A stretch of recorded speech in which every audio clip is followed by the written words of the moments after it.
guys. Hey, Noelle. Hey, Patty. Hey, Jesse. Hey, Deb. My rescuers. Hey, Autistic. Hey, Dragon. Hey, Cool Gamer. Hey, Aesops. Hey, Mama 3. Hey, Estella. There, you're not blocked no more. Good.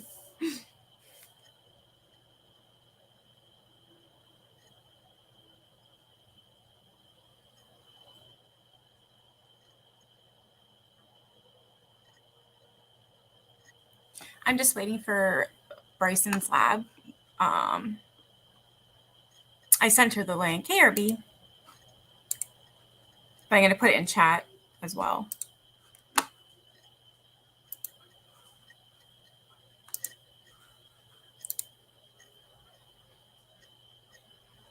Hey, Kira.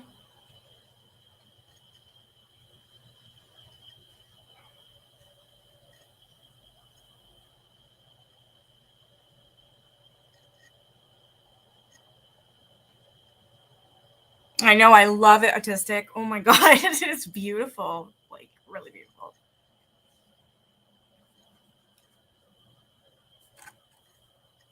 I think what I'm gonna do, while we're waiting, I'm gonna read some of those haunted London stories because they're awesome. I really, really am enjoying that book.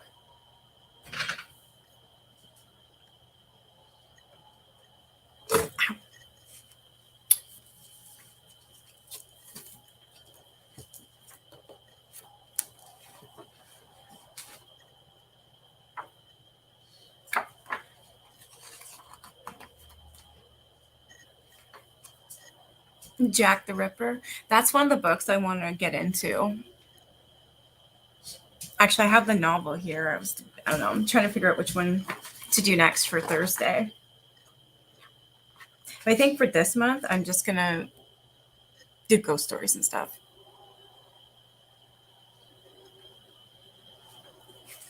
All right, this one is called The Phantom Soldier Takes a Seat, and this is at the London Coliseum in St. Martin's Lane.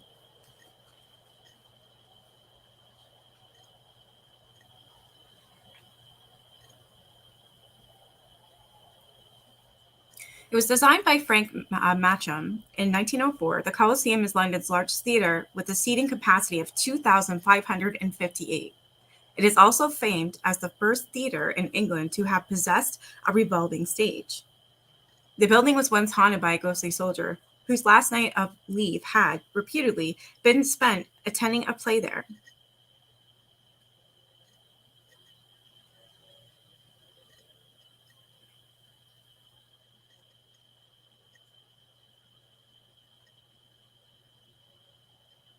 On 3rd October 1918, the man was killed in action, and the next night, as the house lights dimmed for the performance, his ghost came strolling down the gangway of the dress circle and turned into the second row.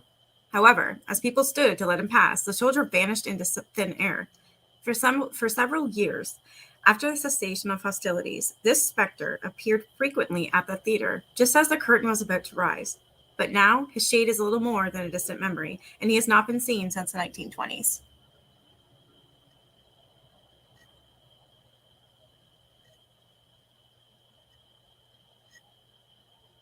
I don't know, Jesse, what I'd like to do Jack the Ripper, but it's going to be like a group decision.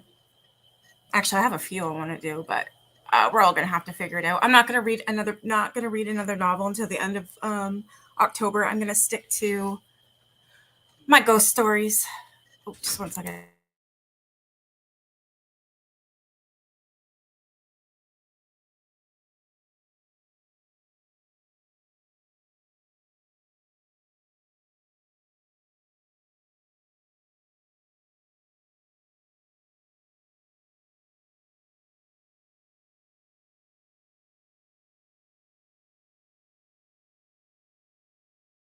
Guy, it's like it is a person. It's a black silhouette. I've seen it because it walked right into our front yard in the tree and it disappeared. I've seen it too. Yeah, I seen it. I could have swore I seen it go to her house. Yeah. I saw it go like this. And and then it stops? Yeah, I didn't see it. Oh my god, I wonder who that is. It's bugging me. Yeah, sorry, I'm live. Hey, Midnight Fire.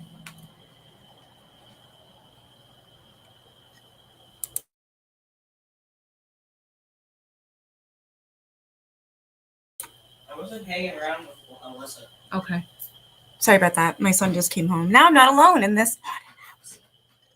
That's cool. So he just told me he saw what I saw.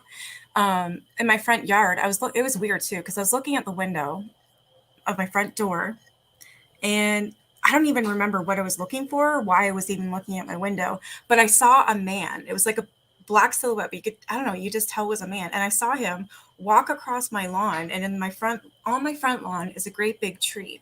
He walked right into the tree, it looked like, but I was going to see him on the other side of this tree. So that's what I'm thinking. So he went, to my big ass tree, but then he didn't come out the other side. He just vanished. I was like, holy shit, I just saw a ghost. Wow, I wonder who that is. My son just saw the same thing. Go over to the neighbor's house and it disappeared on him just like it did me. That is cool. Wonder who it is. Yeah, that's my kid. He's 11.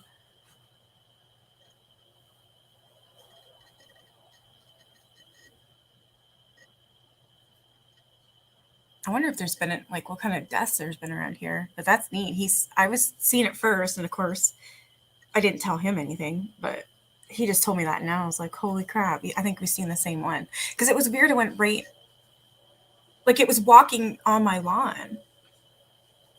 And I thought it was just a man. And I had all my lights off outside. Like I didn't have any lights on outside. And I was looking at the window. And I honestly don't remember why I was looking at the window. So that's kind of strange. But I was. And I seen him walk across my lawn and to go past the tree on the other side near the road. But he went to the tree and I never saw him again. And I went, what the? Oh, yeah, my sister was here. And I told her, but she, I don't know, didn't really want to hear about it. But I'm like, I swear to you, I just seen a ghost. I'm like, oh my God. Because I told her to come here. I'm like, I swear to you, I just did. And she's like, what are you talking about? And I wouldn't go in the kitchen. I'm like, no, wait, you come here and you stay at this front door. I'm not taking my eyes off this window. So I went outside to go look and see because I thought maybe someone was playing a prank. There wasn't anybody there.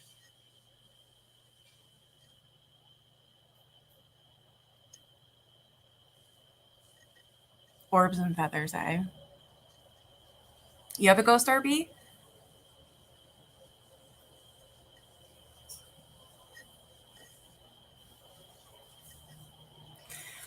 Okay, this next one is called A Man of the Theater, Even in Death, and this is at the Theatre Royal. John Nash built the graceful and attractive Theatre Royal in 1821, although it saw its most successful period between 1853 and 1878 under the management of John Baldwin Buckstone. A popular actor and comedian, Buckstone was a great friend of Charles Dickens. I think I read this, didn't I? I think so. Oh, that's why I have a thing here. Sorry. This one is called Duke of York's Theatre, The Strangler Jacket. Huh. Okay. Designed in 1892 by Walter Emden for Frank Wyatt and his wife, Violet Melonet, at Duke of York's Theatre was the first to be built on St. Martin's Lane. Violet later managed the theatre between 1923 and 1928, and one of her first successes was London Calling, which was primarily written by Noel Coward. Indeed, such is the allure of the theatre that Violet has shown a marked reluctance to leave, and her ghost has frequently been seen mingling with first-night audiences. A disturbing series of events at the theater in the late 1940s have become legendary in both theatrical and paranormal circles. Among the costumes worn in the production, The Queen Came By was an old bolero-style jacket that acquired a sinister reputation for attempting to strangle any actress who wore it. Holy crap. No matter how much it was let out, actresses would complain that the garment started to shrink the moment they put it on, growing tighter and tighter around them. In an attempt to solve the mystery of what lay behind the phenomenon, a seance was held, and one of the mediums present clearly saw a man attempting to drown a struggling young woman. Aww.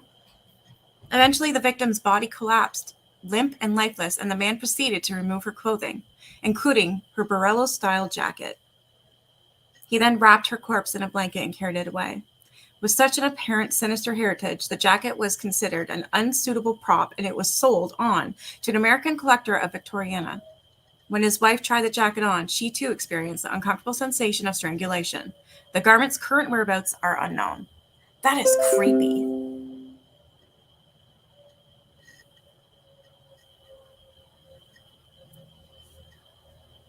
Suzanne brought up the story of The Watcher, and it sounded pretty interesting. Yeah, I want to watch that too. It's based on a true story. Yeah, that's the one with the neighbors, right? I did see the preview for it, and I got pissed off because I didn't have Netflix. But thanks to my little friend over there, I do now. So I do plan on watching that.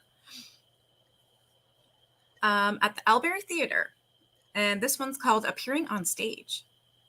Sir Charles Wyndham built the Albury Theatre in 1903, and his ghost is often seen inside the building. During a break from rehearsals, actor Barry Jones was chatting with an actress on the stage when an elegantly attired man with gray wavy hair strolled towards them. As they moved aside to allow the man to pass, he nodded thanks. Greatly intrigued by the man's equated appearance, Jones watched him cross the stage and saw him turn out of sight. He followed and asked the door attendant if he knew the identity of the man who had just passed by. The attendant was adamant that he had seen no one, and furthermore, he insisted that there was nobody in the theater who remotely resembled Jones's description. Bemused, the actor returned to the rehearsal. A short time later, Jones happened upon a portrait of Sir Charles Wyndham and instantly recognized him as the man he had seen walking across the stage.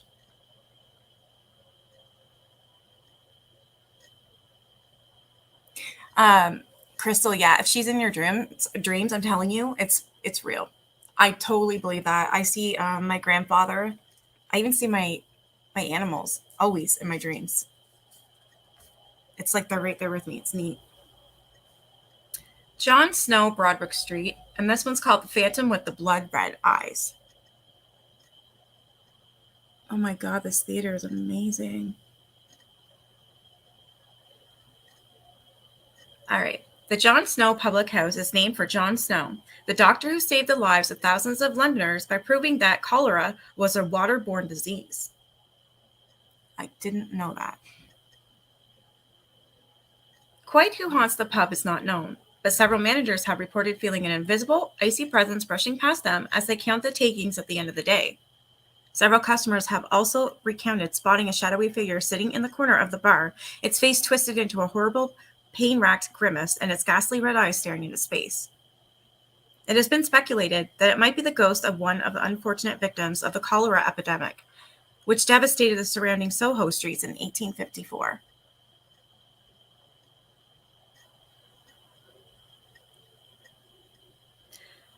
London Palladium, and this is called The Spectral Lady in the crinoline, I don't even know how to say that, crinoline dress. There we go. Opened in 1910 as the Palladium Music Hall, this luxurious theater became the London Palladium in 1934. It was during a television interview in March 1973 that a doorman gave the first hint of something otherworldly roaming there in the theater. The building's ghostly presence has a penchant for the old crimson staircase located at the rear of got a freaking cat here floating in the air here, almost went in my mouth. Okay.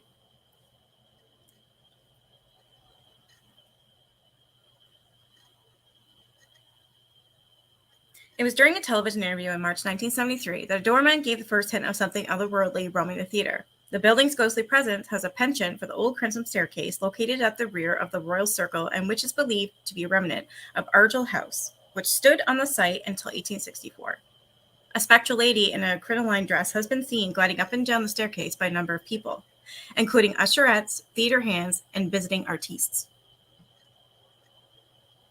Nobody knows who the woman is, although it has been suggested that she might be Mrs. Shireburn, mistress of the Duke of Argyll, who lived in Argyll House between 1750 and 1762, and to whom he left his entire property in England. Longham Hilton Hotel, and this one is The Thing in the Room 333. A forerunner of London's Grand Hotels, the Langham Hotel was built in 1864. Its Victorian splendor was host to such famous names as Mark Twain, Arnold Bennett, Napoleon III of France, and the composer, I'm not sure how to say that, Thorvik, something like that, who managed to offend the sensibilities of the management when, in an attempt to save money, he requested a double room for himself and his grown-up daughter. But as even grander hotels were built across London, the Langham's popularity waned, and by the 1950s it had been pressed into service as administrative offices for the BBC, whose radio studios still stand opposite.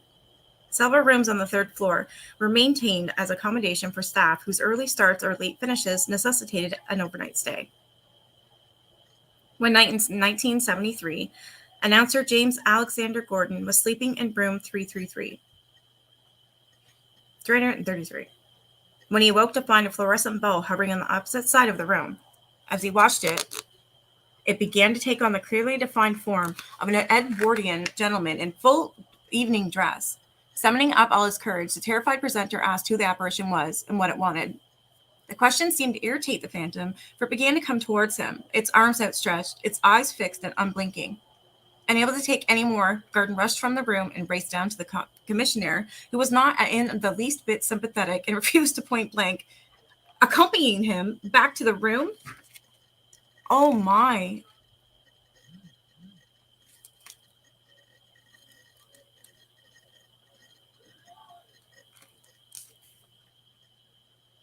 Gordon returned to room 333 alone and found his mysterious guest still present. Holy. Although its appearance seemed less distinct than it had been.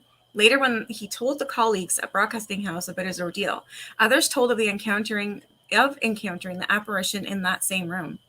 The building has now been completely renovated and once more functions as a luxury hotel.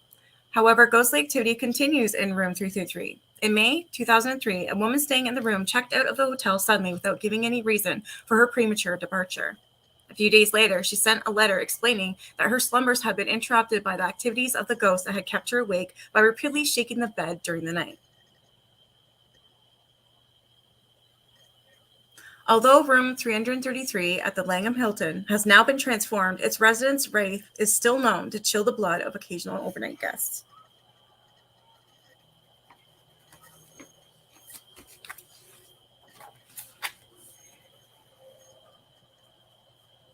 Here's the picture at the bottom, what it used to look like. You see that? It's pretty old and crappy looking for a hotel, but that's what it used to look like. They renovated it and then renovated it so it looks like I'm assuming, very nice hotel now, but there's still stuff going on in that room.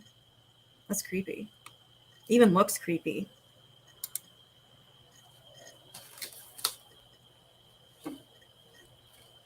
Broadcasting House, and this is the BBC's Gaggle of Ghosts. Yeah, stay the hell away from 333 or 333, whatever it is.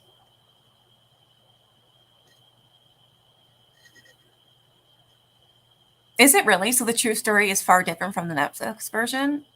Oh.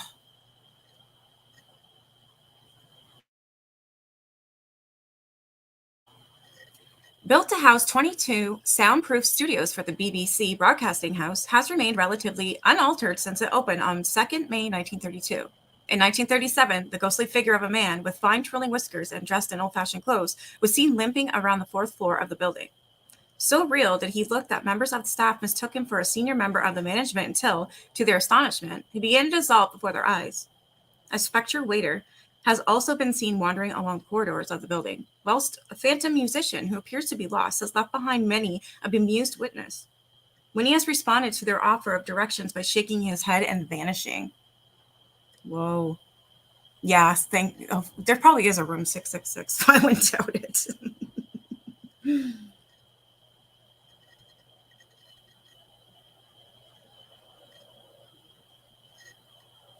Handel's House Museum. This one is called The Female Entity That Came to Stay. George Friedrich Handel was 38 years old in the summer of 1723 when he moved into a newly built house at what is now 25 Brook Street. He lived there for 36 years and died in the upstairs bedroom. In 2000, the upper stories of the building were leased to the Handel House Trust, and on 8th November 2001, Handel's spirit was brought back when the Handel House Museum opened to the public. However, it was reported that a spirit of a very ethereal kind was also haunting the building during the restoration project.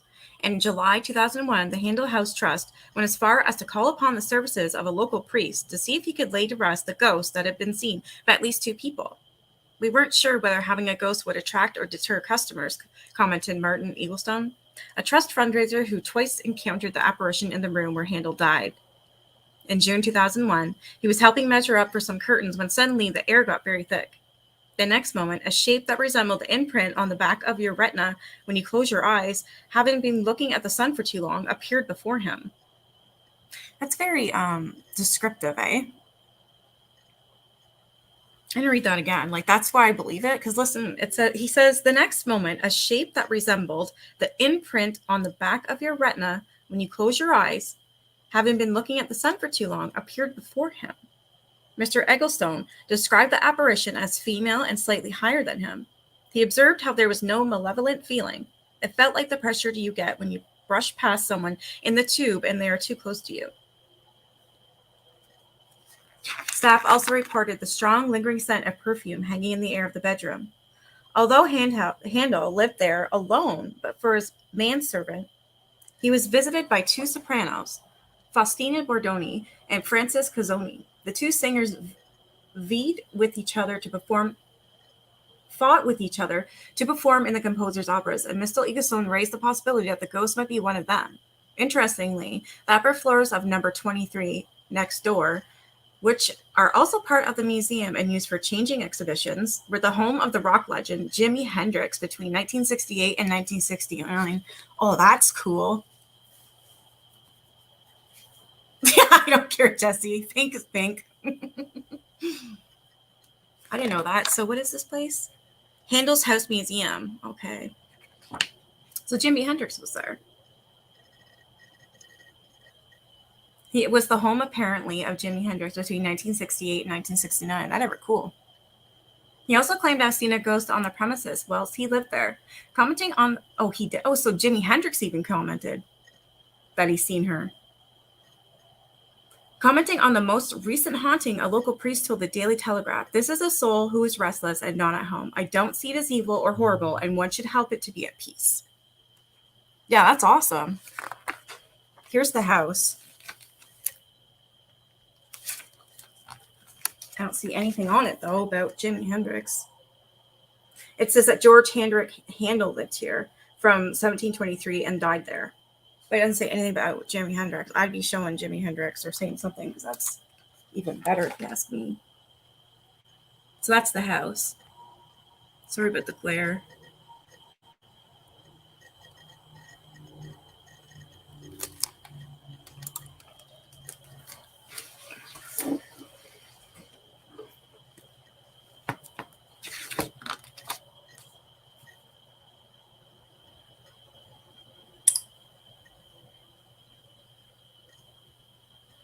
I'm not sure where Bryson is. Damn. Oopsie.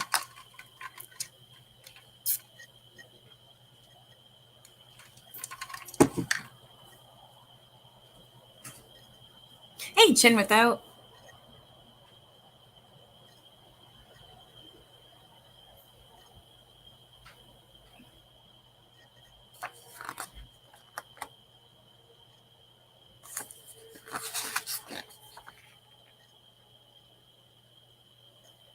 Oh, he did say Jimi. Jimi Hendrix was living there, but they did acknowledge him. Like on the front of the building that I just showed, there's a plaque, but it only is acknowledging George Frederick Handel. Yeah, it's not, doesn't say anything about Jimi Hendrix on the plaque outside of this house. It's weird because I would have been bragging. Claremont Club, and this one is called The Spectral Servant That Cannot Leave.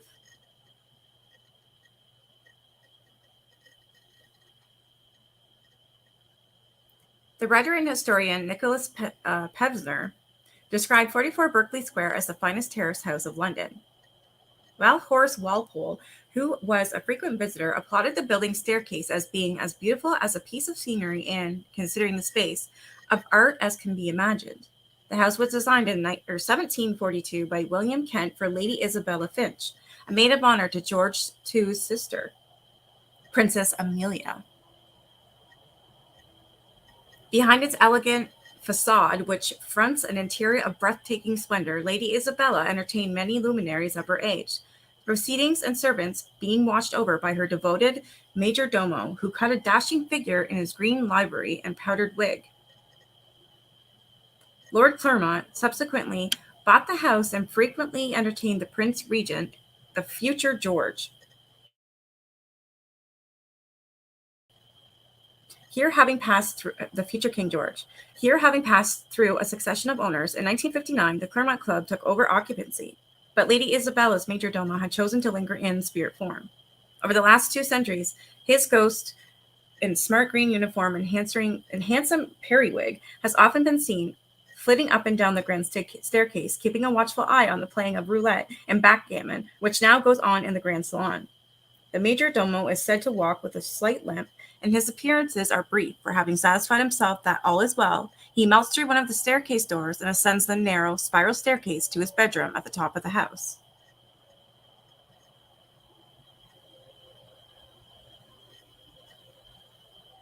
Yeah, I can't wait to do that with you. Chin without. Yeah, that would be so cool.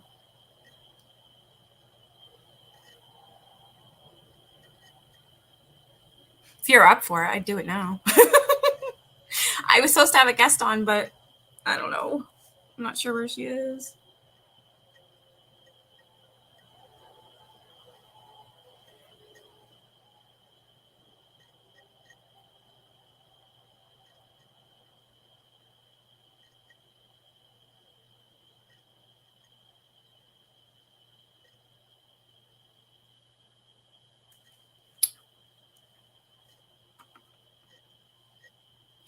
All right, this one is 50 Berkeley Square, and it's called The Most Haunted House in London. The plain Georgian exterior of 50 Berkeley Square conceals an interior that still retains much of its 18th century grandeur. Sweeping staircases, high plaster ceilings, grand over-mantel mirrors, and marble floors and fireplaces lend the building a decidedly Dickensian air. For over 50 years, the house has been the premises of an antiquarian bookseller's Mag's Bros. And the ceiling high rows of heavy mahogany bookcases that line the walls are stacked with shelf after shelf of leather-bound tomes by long-dead men of letters, some famous, many forgotten. Yet there's nothing in the yellowed pages of the thousands of books on display that come close to matching the sinister happenings that were once an everyday occurrence within these walls. These happenings were so terrifying that for much of the 19th century, 50 Berkeley Square was known simply as the most haunted house in London.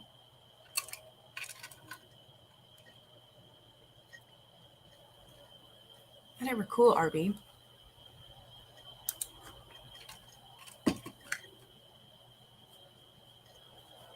Charles Harper, in Haunted Houses, stated that it seems that something or other very terrible indeed haunts or did haunt a particular room.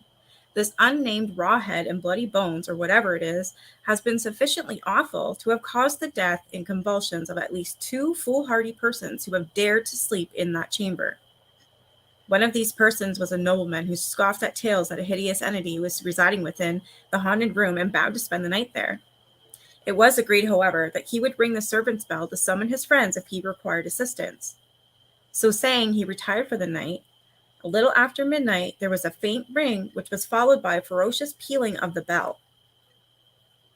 Rushing upstairs, the friends threw open the door and found their companion rigid with terror, his eyes bulging from their sockets. He was unable to tell them what he had seen, and such was the shock to his system that he died shortly afterwards. What? As a result of its dreadful reputation, no tenant could be found who was willing to take on the lease of the house in Berkeley Square, and for many years it remained empty.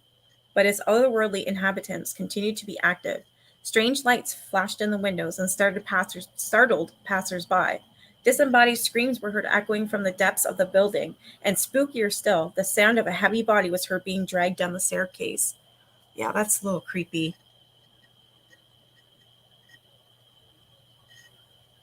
This one quote says, "Rushing upstairs, the friends threw open the door and found their companion rigid with terror, his eyes bulging from their sockets." Hey, Faze, welcome.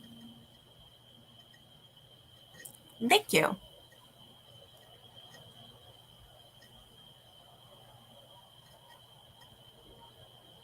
Although ghosts still wander the cozy interior of 50 Berkeley Square, they are nowhere near as malevolent as they were in the late 19th century, where their antics gave the building a truly sinister reputation.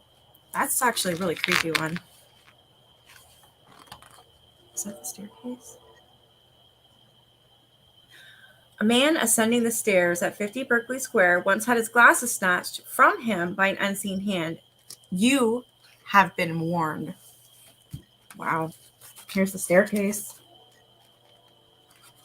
Sorry, I'm not showing myself because I kind of got out of the shower and hopped on here. So, yeah. There we go. There's the staircase.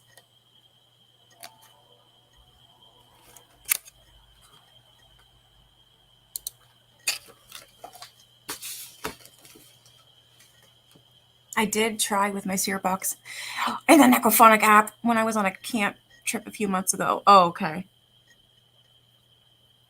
Oh, what is that one? I cannot think of it. But I downloaded it and I went to use it. It scared the shit out of me, and I can't remember what the hell it was.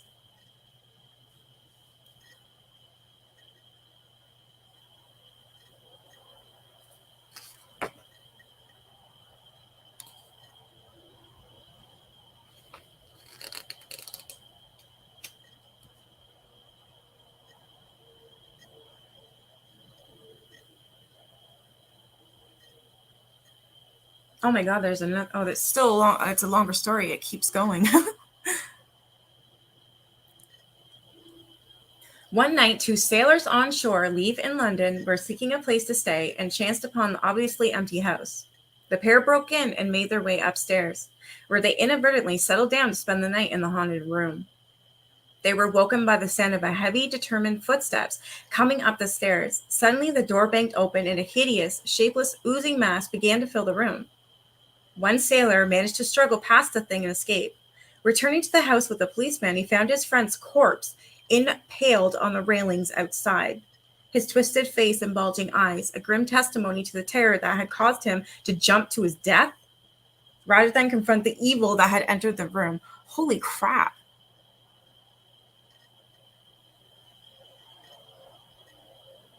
Many theories have been put forward to account for the haunting of 50 Berkeley Square.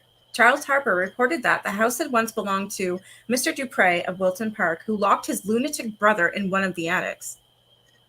They did do that shit too back in the day. They either sent you away or they locked you away in your homes.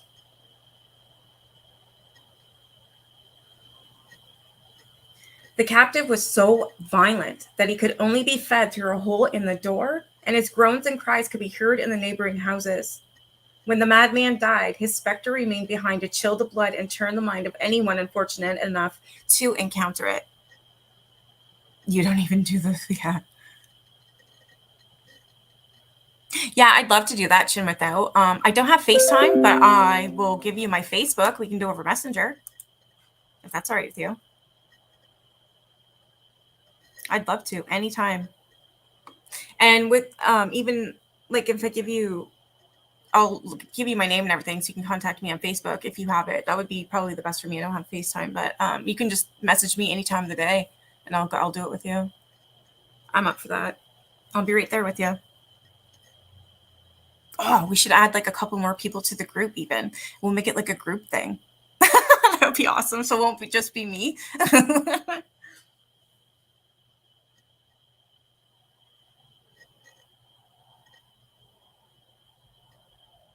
Another hypothesis holds that a Mr. Myers who was engaged to a society beauty once owned the house. He had set about furnishing the building in preparation for their new life together, when on the day of the wedding, his fiancée jilted him. The disappointment undermined his reason, turning him into a bitter recluse. He locked himself away in the upstairs room and only came out at night to wander the house by flickering candlelight. It was these nocturnal ramblings that, so the theory goes, gave the house its haunted reputation. That would be awesome, right? Yeah. We'll get Deb in there. We'll get Patricia in there. We can get, yeah, that'll be awesome. Whoever else wants to join, we'll just all connect on Facebook. We're a pretty good group here. So, I mean, I trust all of you guys. We'll just have to be really quiet when it starts. We'll have to mute ourselves or something. Fuck, did you guys hear that? Holy Shit, every time I talk about ghosts. Well, something just flew off the fucking counter. It scared me. No, not you. Okay. You heard that? Yeah, something just flew in the kitchen. I don't know what, but I heard it. Now my cat's out here looking around. It's creepy. Whatever the events, tragic or otherwise, that lie behind the haunting of 50 Berkeley Square, there's no doubt that the building has a definite atmosphere about it. Indeed, it is said that the fabric is so charged with psychic energy that merely touching the external brickwork can give a mild shock to the physically inclined. Nor, as is often claimed, are the ghosts co-signed to the building's past. One Saturday morning in 2001, Julianne Wilson, a bookseller with Maggs Brothers, was working alone in the accounts department, which now occupies the haunted room. Suddenly, a column of brown mist moved quickly across the room and vanished. That same year, a cleaner preparing the house for a party felt the overwhelming sensation that someone or something was standing behind her. Turning around, she discovered that the room was empty. Another man was shocked when his glasses were snatched from his hand and flung to the ground as he was walking up the stairs. In October 2001, I was asked to appear in a BBC documentary about haunted London, and we were fortunate enough to film inside 50 Berkeley Square. I was just going to say, I know I've seen this story somewhere. And you could actually hear someone walking up and down the stairs. It was creepy. Maybe the ghosts are being hungry. No, I'm actually not scared this time. I've had my crystals attached to my body like crazy. Yeah, like I've got one sitting in my lap right now. The big one.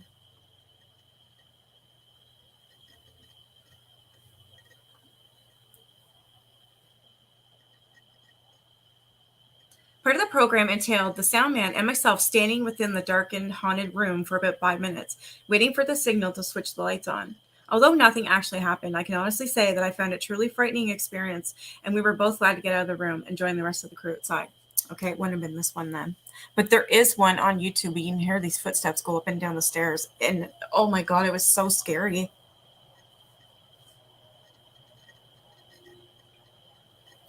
Former Naval and Military Club. And it's called Perky Makes His Presence Known. Perky? Who's a Perky? Perky. Okay, we'll go with that. Universally known from its bold lettering on its stone gateposts as the In and Out Club, the building that, prior to the recent move to St. James's Square, housed the Naval and Military Club, was once fittingly the home of Lord Palmerston, whose policy of gunboat diplomacy helped make the British Empire internationally respected in the 19th century. The club was bombed in World War II, and 2 members were killed. One of them, Major Henry Brattle, known as Perky, was said to haunt the club's room in the club's ergonomic room, dressed in smart military uniform and ankle-length coat. Another specter of unknown gender has been seen elsewhere in the building and has the unnerving habit of suddenly appearing from nowhere and scaring its victims witless. Indeed, many years ago, when a man suddenly went into convulsions and died of a seizure shortly after visiting the club, it was widely rumored that his fatal fit had been brought on by the encounter with the ghost. That's what I thought too, Faze.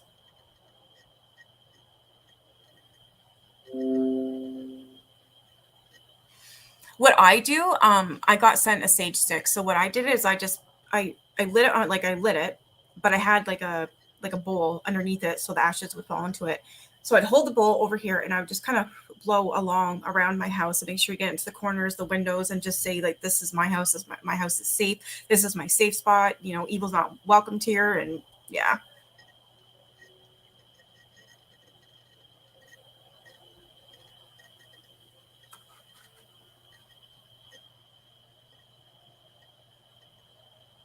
She's a food thief.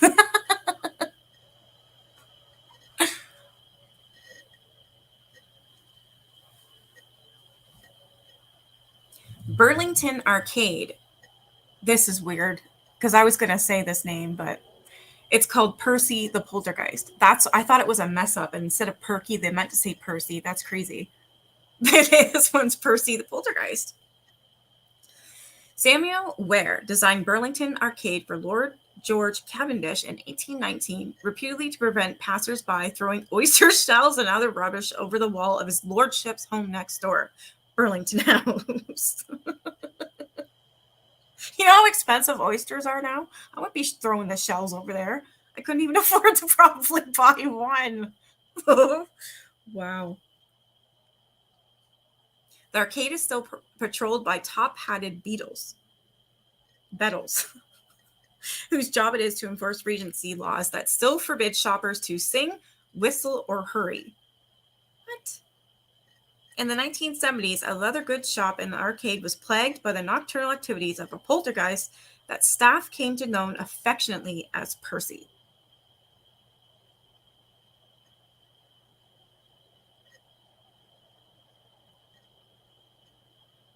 I think it'd be awesome, Chin. I really do.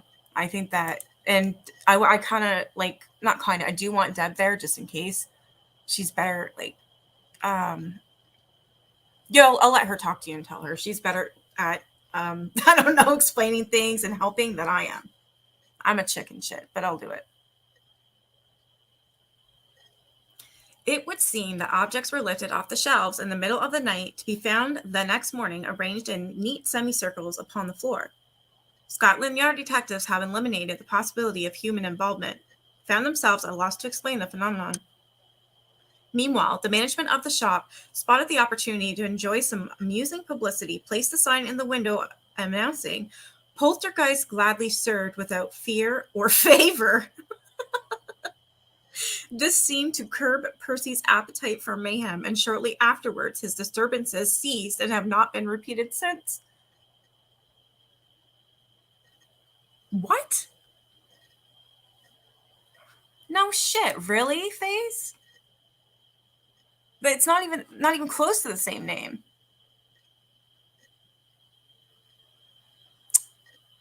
Wow. You can stay with us because yeah. Chicken shits don't live in a house with things like you've done for 7 years. True. This one, I don't know. I'm not really scared though in this house. I haven't been terrified or scared for some reason. I'm just not.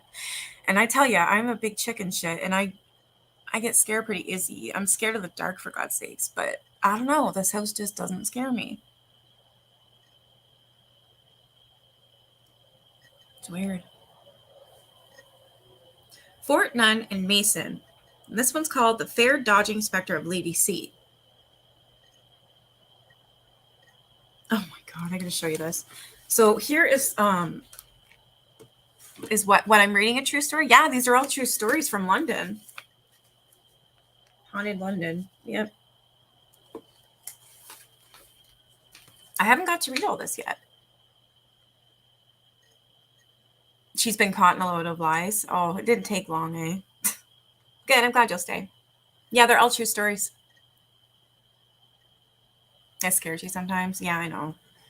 What I don't like is when I get in that mindset and I'm just like, not me anymore. You know what I mean? I don't like that. But I'm pretty good today. So the Burlington Arcade is where patrons are expressly forbidden to sing, whistle, or hurry. This didn't deter Poltergeist from making a decided nuisance of itself here in the 70s. Here's where it is that they said you can't sing. You can't even whistle. You can't, like, walk fast, apparently.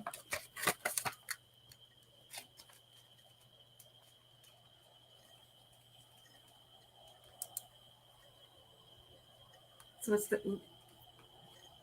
this here. Sorry. Everything's opposite on the camera.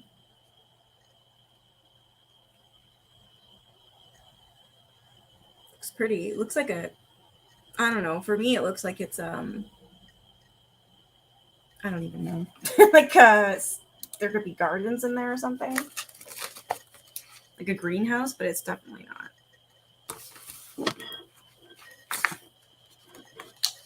I would love to go to London. Where's Dragon Mama going? You need to go? All right, honey. says, I wish I had a spirit living at my house. Then maybe you could water my plants while I'm gone.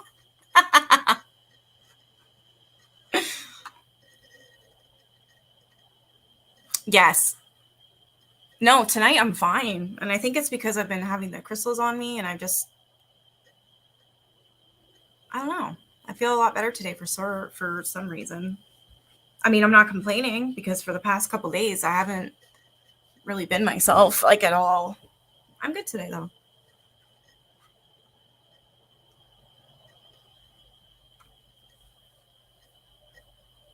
Okay, so this one is called The Fair Dodging Spectre of Lady C. In the early 1960s, broadcaster and journalist Nancy Spain was standing outside the main entrance of Fort Num and Mason, attempting to hail a taxi to take her to an important appointment. Every cab that drove by was occupied, and she became concerned that she would be late for her meeting. However, a taxi then stopped alongside her, and a red-haired old lady climbed out and proceeded to search frantically in her purse for the fare. Desperate to be on her way, Nancy Spain eventually stepped forward and paid for the old lady herself. Thanking her for her kindness, the woman hurried into the shop.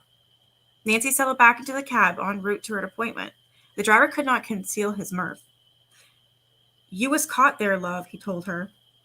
That was old Lady C. She hates paying her own fare, but she could buy and sell both of us. As it happened, Nancy Spain was quite amused by the incident. The next day, she went to visit her mother, whom she told of her encounter with the miserly aristocrat. Nancy's mother remained strangely silent. Rising from her chair, she picked up a newspaper dated 3 days earlier and pointed to a headline that read, Lady C dies in a fire. Wow.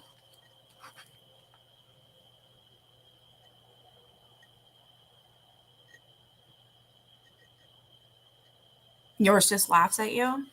I hate when they think they're gonna cook.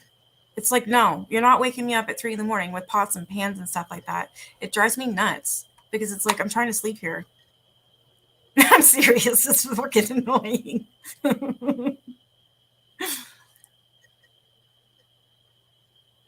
Oh my god, that explains it. You said heat. That explains the two.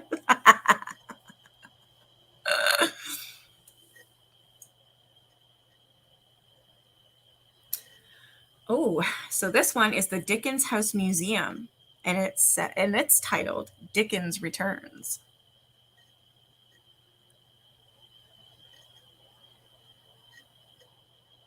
Yeah, me too. I'm with you, Jesse. Mm-hmm.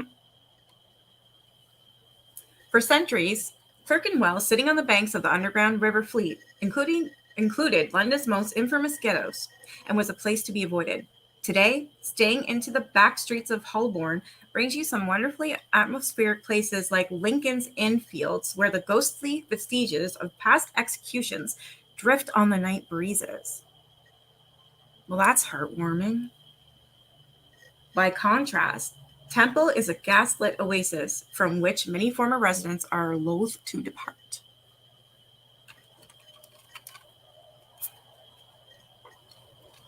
Little shit.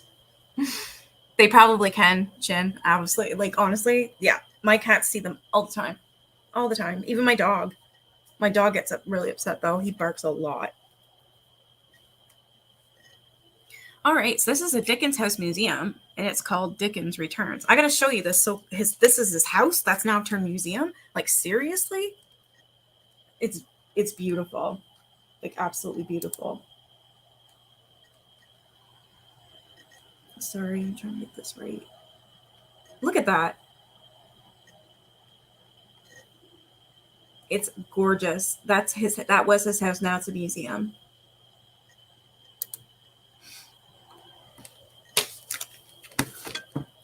Dickens moved to Daughtry Street in March 1837, just as he was starting to find literary success. While living here, he finished The Pickwick Papers, wrote Oliver Twist and Nicholas Nickleby, and began to work on Barnaby Rudge.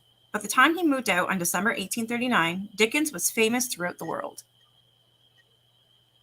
That's really cool. I like reading about stuff like this. If it's getting annoying, we'll switch topics, or I don't know, have someone up or something. In 1922, the Dickens Fellowship rescued the house from demolition, opening up to the public a few years later. It is now a treasure trove of relics and articles that depict the great author's life and times. Dickens' ghost appears to relish the pull of the only one of his London homes to have survived, and he has been seen on many occasions. One former curator claimed that she frequently saw his distinctive figure bounding enthusiastically along the hallway and up the staircase. In 1972, a group of builders working on an adjacent property saw him glide past them on the pavement outside, turn up the steps of his old home, and promptly disappear into the solid front door. One of the workmen is said to have been so affected by the experience that he resigned on the spot and never even went to collect his wage packet.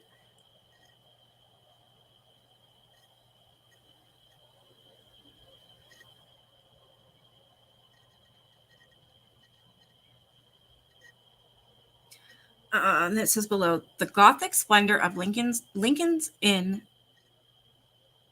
Oh, did I show the wrong house? Well, why the hell would you put a picture on here telling me it's Dickens' house when it's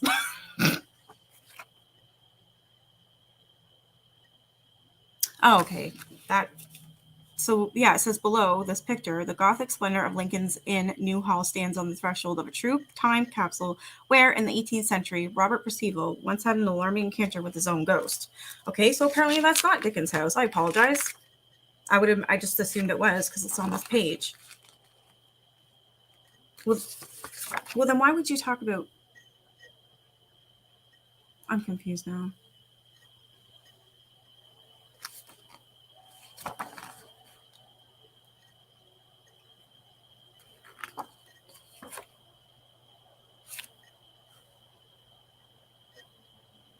Because there's not even a story about Lincoln's Inn. That doesn't make sense.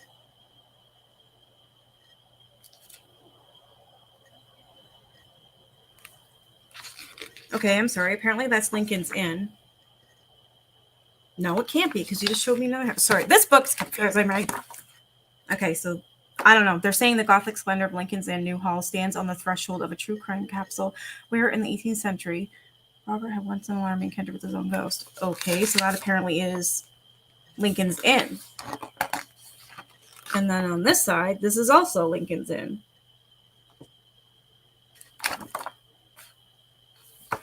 Okay, I'll show you that in a minute. It's confusing me. Red Lion Square, and this one's called the Ghostly Regicides.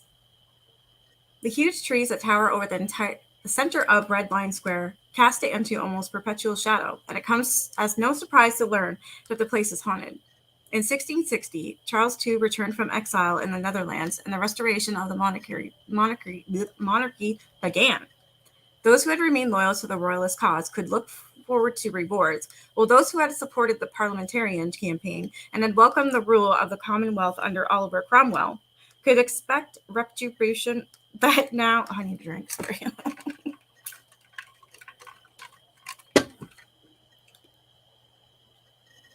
Okay, they could expect retribution now that Stuart sat upon the throne of England again. But the three leading parliamentarians, Oliver Cromwell, John Bradshaw, and Henry Egerton, were beyond the king's reach, for they lay buried in the hollowed earth of Westminster Abbey. Not willing to let the little thing like death in his way, Charles demanded vengeance, and on 29th January 1661, the cadavers of the three men were exhumed and put on trial for regicide. What the hell?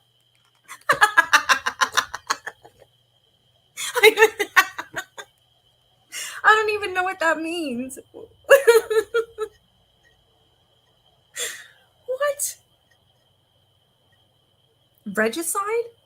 Harold, what the hell does this word mean? Anybody know? Write it. Regicide, I think it's called. Reg. This is okay then. Anybody know what the hell what that means? Because I don't. So they exhumed. They were not willing to let a little thing like death stand in his way. Charles demanded vengeance, and on 29th January, the cadavers of the three men were exhumed and put on trial. Murder of a king. Thank you. Good night, Face. It's Latin. action of killing a king. Oh, thank you guys. Okay. But they're already dead. Okay.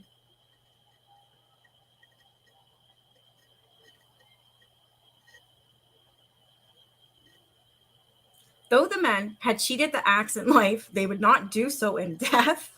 Found guilty, they were sentenced to a public beheading at Tyburn. Okay. The bodies of Cromwell and Egerton were brought to the Red Lion Inn, which then stood on the site of the square. They remained there overnight, and at dawn the next day, they were taken to Tyburn, where, having been joined by their putrefied corpse of Bradshaw, they were hanged by their necks until late afternoon. Cut down, their heads were hacked off and placed on spikes above Westminster Hall, while their bodies were buried in a deep pit beneath the gallows. What in the hell? That's morbid as hell, but it's also kind of fun. I don't know. I laugh at the not nice things. Their ghosts have returned to haunt Red Lion Square on many occasions. Yeah, I bet. I would too. Complete in body, the three men appear to be involved in a deep and animated conversation as they stroll purposefully across the square. Once they arrive in the middle, their revenants become blurry, and with each ghostly step thereafter, they become more and more indistinct until they melt away completely. They were dead. Exactly. So you're gonna excavate three guys. You're gonna hang them, even though they're dead. Then you're gonna chop their heads off, and you're gonna bury their bodies. What the hell do they do with the heads, though? Oh, they're placed on spikes above Westminster Hall. What the hell? All right. This one is at the Dolphin Tavern, and it's called When Death Rained Down. The Dolphin Tavern is very much a local's pub and boasts an interior that is functional rather than fashionable. However, on one of its walls, you can see a battered old clock, the hands of which are frozen at 10:40 p.m., much as they have been for almost 90 years. It was at this precise moment, on 9th September 1915, that a Zeppelin bomb crashed into the pub and reduced it to a smoldering heap of twisted rubble. 3 customers were killed and several others were seriously injured in the tragedy. The clock was dragged from the ruins, and when the pub was rebuilt, it was placed on the wall as a permanent memorial to that long ago night when death and destruction rained down from above. And every so often, as the staff are tidying up after another day's trading, their attention is drawn inexplicably to the clock. They gaze upon its face, they hear a tuneless, mournful whistling that gets lower and lower until all is quiet once more. Wow, that's creepy. You going to bed, Jesse? Heck yeah. I still got to figure out what I'm going to, I don't know, I'm doing something with my face. So yeah, I will be there for sure, Jesse. You have a good night.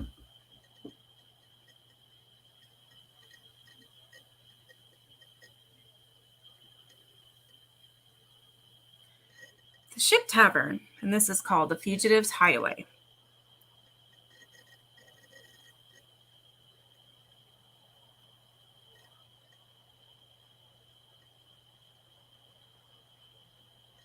I don't see no clock.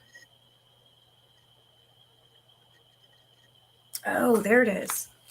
Sorry, here's the clock they're talking about.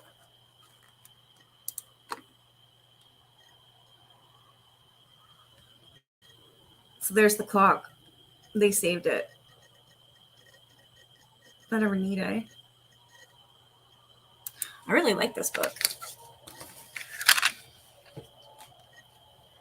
All right, The Fugitive's Hideaway.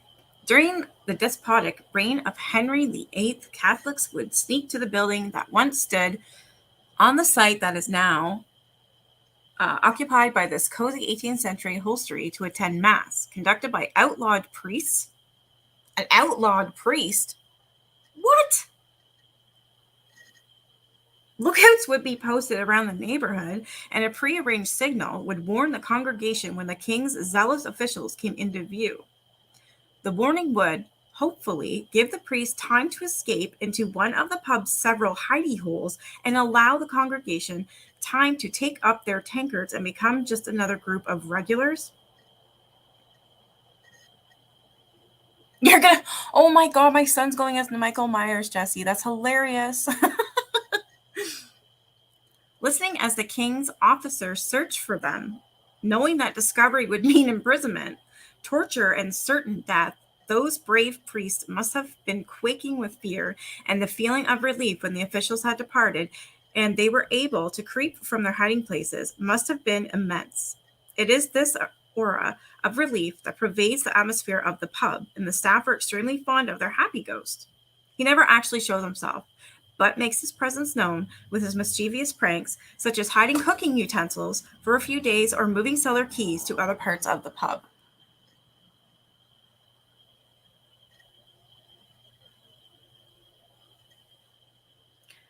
Lincoln's Inn Fields, and in this one it's called The Ghostly Screams That Never Die. Lincoln's Inn Fields evolved from two waste common fields, Pursefield and Cupfield.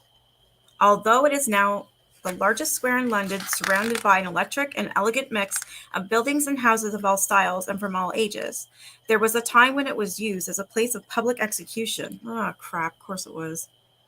In 1586, Anthony Babington and his 13 co-conspirators in a plot to another to be executed here was William Lord Russell, who was sentenced to death in 1683 for plotting against the life of Charles II. His wife, Lady Rachel Russell, pleaded long and eloquently with Charles to spare her husband's life. The king, however, would not be moved. "If I do not kill him," he observed wryly, "then he will soon kill me." So it was that Lord Russell strolled bravely to his death, stoically maintaining that the pain of the axe wouldn't last for but a moment and cause less pain than the drawing of a tooth. Unfortunately, the notorious and bungling Jack Ketch was wielding the axe, and according to the diarist John Evelyn, it took 3 butcherly strokes to remove the patriot's head. Ketch later defended his crass ineptitude with the calm, "His lordship moved." With such a brutal and barbaric past, it is inevitable that ghosts aplenty wander Lincoln's Inn Fields during the hours of darkness. The apparition of a shadowy dark figure has startled several people walking through the square at night. Its nebulous drifting is nearly always accompanied by the sound of a pain-racked screams that are carried upon the night breezes. Oh my God, that would be terrifying. They had priest holes built in homes to hide priests from the people hunting them back then. I didn't know anything about that. Like, what? They're like rogue priests? They're bad? Or, I don't know, it's strange.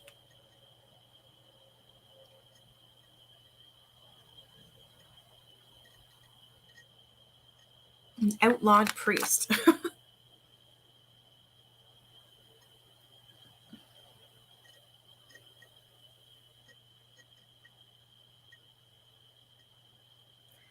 Lincoln's Inn, and it's called That's Me in the Corner.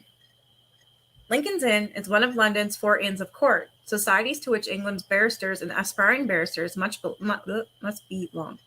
It is a tranquil oasis hidden away from the bustle of modern London and has a timeless, almost equated feel about it.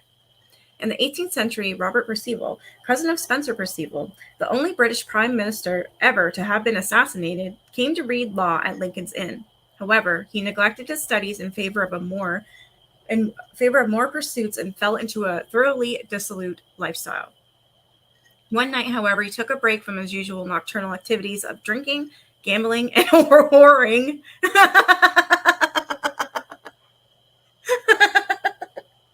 What a whore. Oh my God. So he neglected his studies in favor of more hedonistic pursuits and fell into a thoroughly dissolute lifestyle. One night, however, he took a break from it. He was drinking, gambling, and whoring. It was unusually for him, actually studying in his chamber at Lincoln's Inn. As midnight approached, he started to grow a trifle uneasy. When the bell began to chime the hour, a cold shiver suddenly ran down his spine, and turning from his books, he saw a shrouded figure standing behind him. He demanded to know its identity and purpose, but the figure made no reply. Leaping to his feet, Perceval drew his sword and lurched at his mysterious visitor, only to be astonished when the blade passed right through it. Dropping his weapon, he pulled the shroud away from the specter's face and was horrified to find himself face to face with his own image, but with gaping wounds about the face and chest. He stood and stared as the doppelganger shimmered and melted away slowly. Taking this as a warning that he must mend his ways, Percival became a reformed character, and for a time at least, he applied himself rigorously to his studies. But he soon tired of this and gradually slipped back into his old routine, making up for lost time by running up a huge gambling debt. One morning, his corpse was found, sprawled in a gutter on nearby strand. He had been run through with his own sword, and it was noted by those whom he had told of his stranger encounter in Lincoln's Inn that his horrific injuries were more or less identical to those he had seen upon the body of the apparition. Yeah, you like to party, all right. Depending on the ruler, they went from Catholic to Protestant and back and forth, with the unaccepted faith being outlawed and leaders killed for their faith. Wow. Bloody Mary was Catholic, so Protestants were killed. Holy crap. I had a really good book based on around the priest holes. Catholics and Protestant had been outlawing each other. My family left France when Protestant was outlawed there. Oh, wow. Sounds like you got some stories.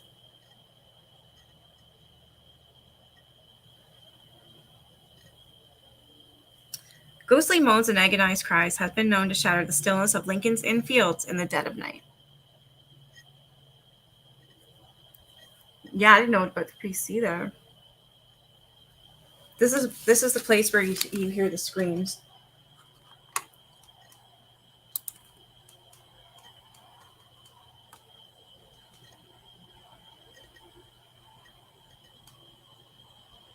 So that's the Lincoln's Inn.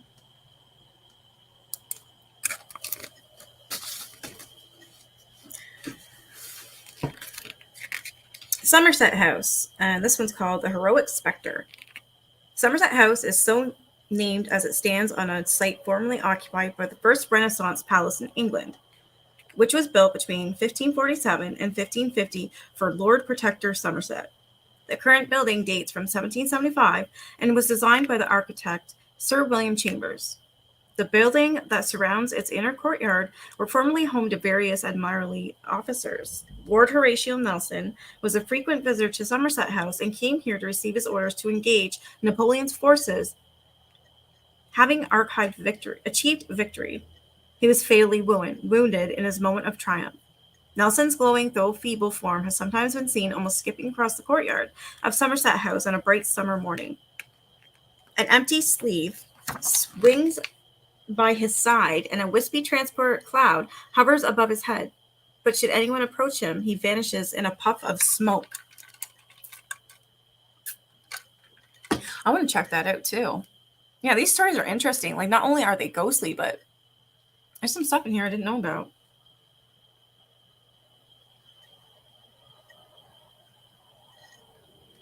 Aldwych Station, and this one is called the Ghost Line. Aldwych Station opened on 30 November of 1907, and for the next 87 years ran a shuttle service back and forth to Holborn Underground Station. The last train carrying the general public departed from the station on the evening of 30th September 1994. Today, the station is maintained by London Underground, primarily as a museum piece and film set, while the ticket hall is frequently rented out for art exhibitions, book launches, and other private parties. It is, without a doubt, the most used of the Underground's disused stations, and numerous films and television programs have been shot in its cavernous steps. Aldwych Station stands on the site of the Royal Strand Theatre, which was demolished in 1905. This may account for the ghostly actresses who was often seen strolling along the tracks at the night. Indeed, the fluffers, those whose job it is to clean the Underground's tunnels and stations at night, have often encountered her melancholic shade, and several of them have reportedly been absolutely terrified by the experience.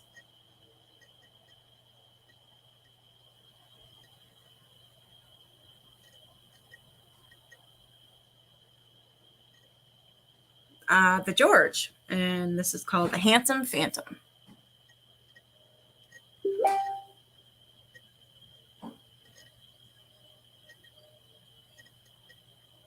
It's historical fiction. The story itself is fiction, but it's based in fact.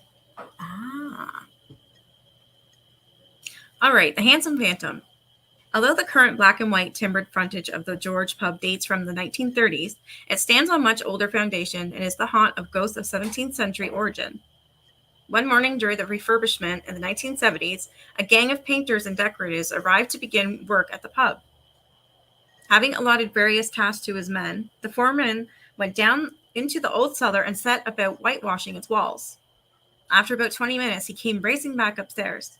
"That feller down there, governor," the terrified decorator panted to the landlord. "He just looked at me, didn't say nothing, just stared."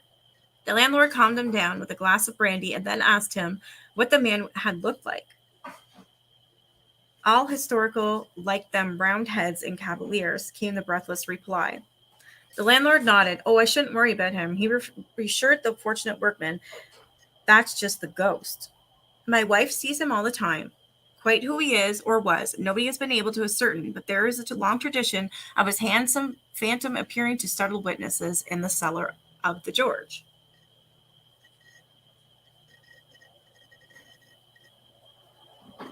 You got stuck in a rabbit hole?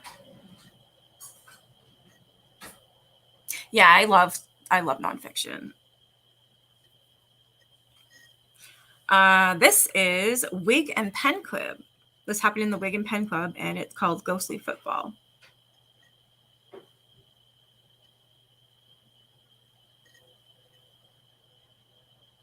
The building occupied by the Wig and Pen Club, a club intended for lawyers, the wig, and journalists, the pen, dates from 1625. I didn't know that. So a wig is a lawyer and a pen is a journalist. Huh. In the early hours of some mornings, an unseen man has been heard pacing along a ground floor corridor by staff staying overnight on the premises. The footsteps have also been heard on some Sunday afternoons. Although no one knows for certainty the identity of the invisible phantom, there is a long-held tradition that he is the ghost of an overworked solicitor who was found dead in his office that once occupied the premises. This is the Wig and Pen.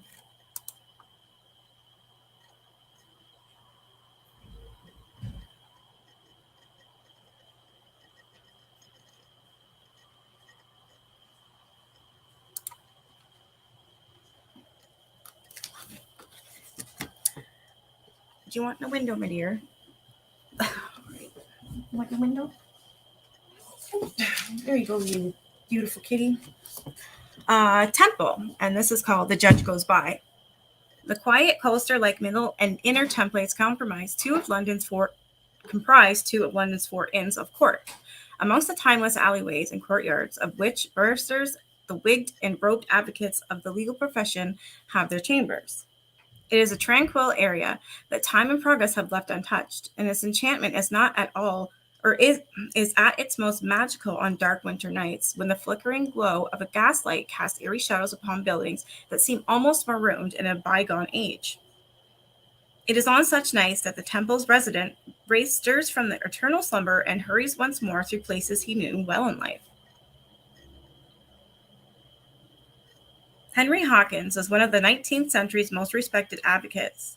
He was called to the bar in 1843 at the age of 26 and spent the rest of his illustrious career in and around the Temple. His most famous case was that of Tichborne Clement in 1873, when he appeared for the prosecution against Arthur Orton, an Australian butcher who claimed to be Roger Tichborne, heir to a vast fortune and title. The complex case dragged on for 188 days and was, at the time, the longest criminal trial in history. At the end of the trial, Orton was found guilty for perjury and sentenced to 14 years imprisonment. Following this sensational trial, Hawkins was made a judge, and in 1899 he was created Baron Brampton. So attached was Hawkins to the machinations and traditions of his chosen profession that his ghost was proved singularly unwilling to depart from the gaslit oasis where he made his name. He appears in the hours after midnight, wigged and robed, and with a mass of dusty legal papers clutched in his arms. Witnesses can only look on as his shimmering figure races past them at a brisk pace. And as he does so, his image begins to fade until, just after a few tantalizing moments, he dissolves into the night and returns to the realm from whence he came.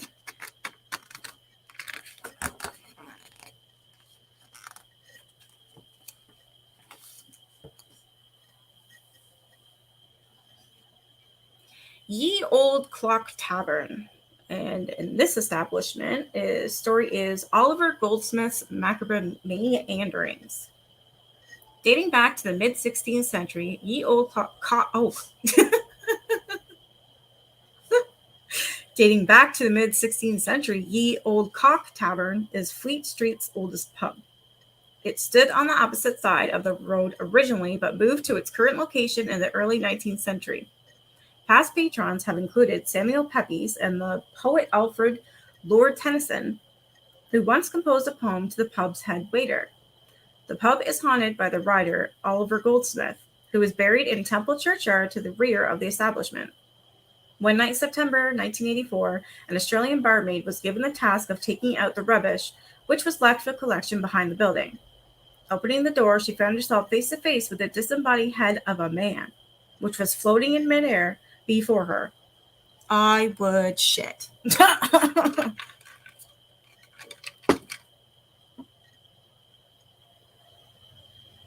Letting out an almighty scream, she raced back inside, where landlady Sarah Kennedy calmed her down with a stiff brandy. Having regained her composure, the girl agreed that it might be best if she went upstairs for a rest. But no sooner had she got to the first floor landing than she began screaming again.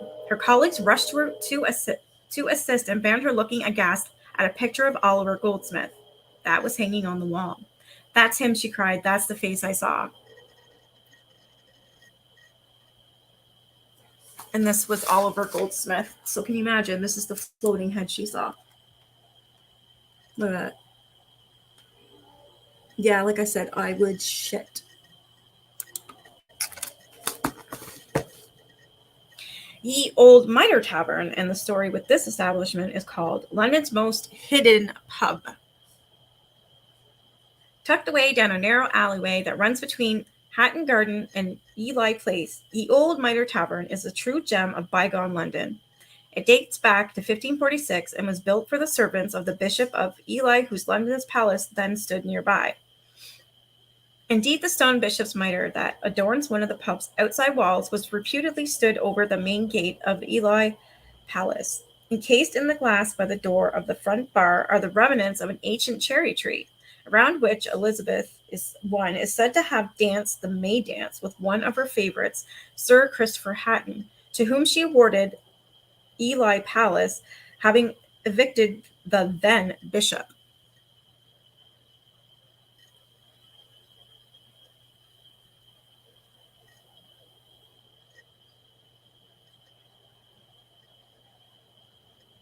From time to time, phantom footsteps have been heard ascending the steep, narrow staircase and entering the upstairs bar. When staff go to investigate, they invariably discover that the room is empty and there is no sign of anybody who could have been responsible for the football. Bar staff sitting in the back bar late at night have also heard someone walking down the passage to the side of the pub and have been surprised by the outside door suddenly opening wide, although nobody is standing there when it does so.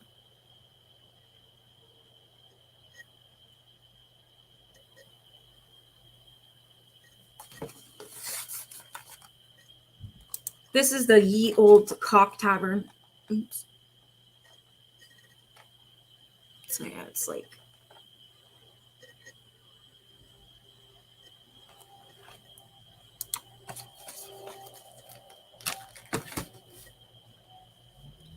Sadler's Wells Theater.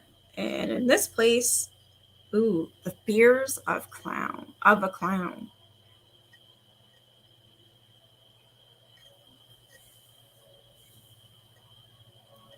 I didn't know this. So this Ye Old Cock Tavern, it says the incredibly narrow Ye Old Cock Tavern is still frequented by 18th century patron writer Oliver Goldsmith, who is buried outside its back door. Oh, I'm sorry, Delegato.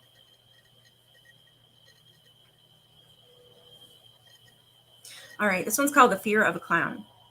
The recent and costly rebuilding of Sadler's Wells Theatre belies the fact that it is one of London's oldest theatre sites, founded in 1683 by Thomas Sadler. In April 1781, Joseph Grimaldi made his stage debut at the theatre when he was just 3 years old. He went on to enjoy a successful theatre career, during which he almost single-handedly laid the foundations for the modern pantomime tradition. Grimaldi's macabre last request that his head should be severed from his body prior to burial was apparently carried out, and this might account for the chilling apparition that was frequently seen at the theater prior to its rebuilding. His disembodied head, recognizable by its white panned face and glassy eyes, was seen several times floating behind the occupants of one of the old boxes. Intriguingly, the people occupying the docks never had any idea that they had been honored by his presence until it was mentioned to them after the play. As yet, there have been no reports of similar hauntings in the new theater.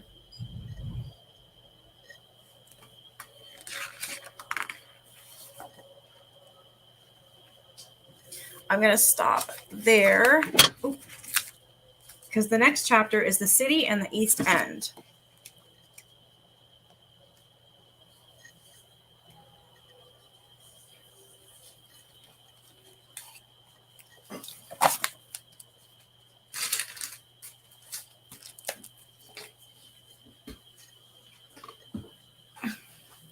Well, that was still fun, even though Bryson didn't show up. I'm wondering, I think we're in different time zones. Yeah, I still haven't heard from them.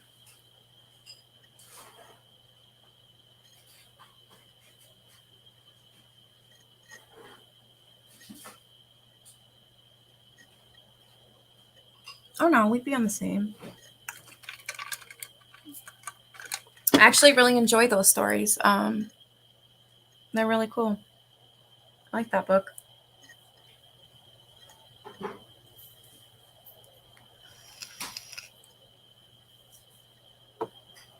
But thanks, guys, for joining me. What's tomorrow? Ugh, KJ Day. Yeehaw! On Thursday, I got nothing, or Friday, or Saturday, or Sunday. So I'll just continue doing the ghost thing, show some clips, see if I can get my recording on my computer. And that way you guys can hear it.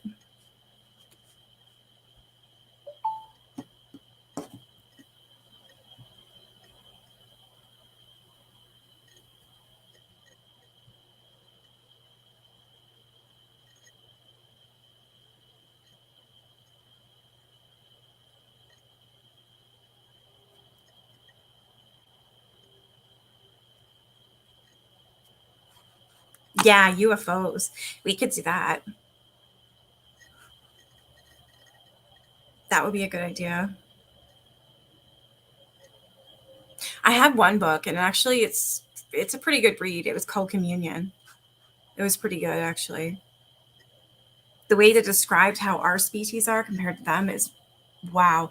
Like, there was this young girl, and she said to her parents that I think she was like 10 at the time, between 8 and 10, and she kept telling her parents she can see this like hairless person, but it told her it won't go in the sun. And then I don't know, I guess they talked to her through their head. And one night there was like 3 of them. They went into her bedroom and they talked to her like they had telepathy, and she didn't have it, but she could speak to them with her brain as well, like just inside her head, right? And they told her they were going to do a procedure on her. Apparently her kidney was really bad and she needed a new one. So what they did was they performed a surgery on her and gave her a new kidney. I'm like, what? I'm sorry, what? She woke up the next morning to a bit of blood on her bed. And I guess these aliens had told her that we don't do surgery right.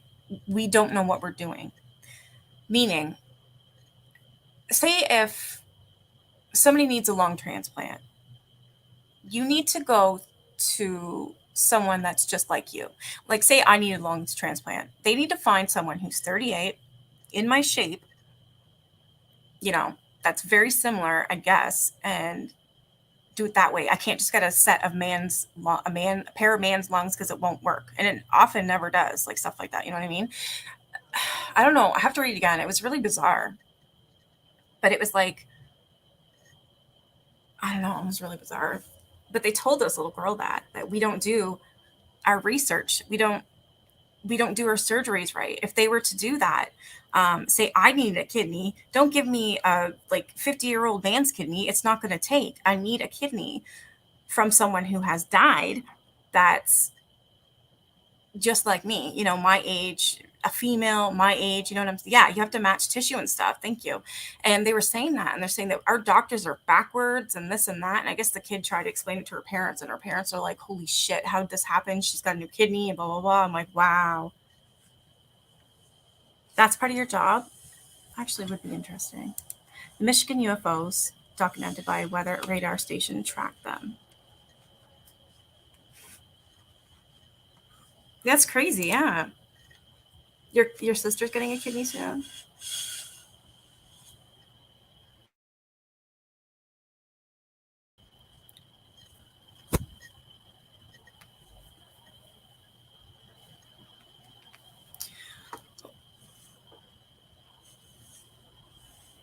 Yeah, like there's a whole bunch of things they're supposed to be matching that they weren't. I'll have to read that part again because, well, obviously you know what you're talking about, Dead Legato, but I mean, I'll have to read that part again and see what it is these aliens told her. Because apparently we weren't doing the right thing. And that's why a lot of these surgeries weren't taking and people were often dying and stuff like that.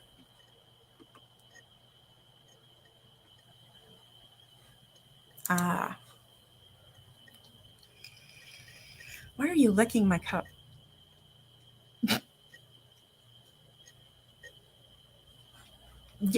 Yeah, you have to be the same sex, like the same blood type, the same, because I guess it will reject it. Yeah, men already have one. Yeah. Yeah, that's what the aliens were saying. Yeah. So like if I need a new kidney, I'm gonna have to get one that's, my age, same blood type, that's just like me. Don't give me like a 50-year-old man's one or like even a 18-year-old guy's set of a kidney or whatever. It's just not gonna take. Like there was all these different circumstances to make it work. It was actually pretty neat. I'm gonna have to read it again or find that part again. It's called Communion.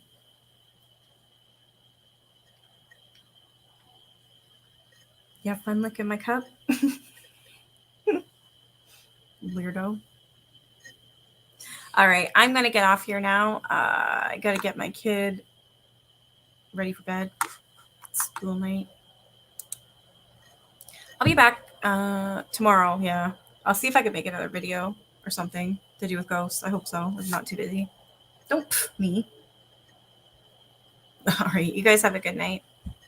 I'll see you tomorrow. Bye.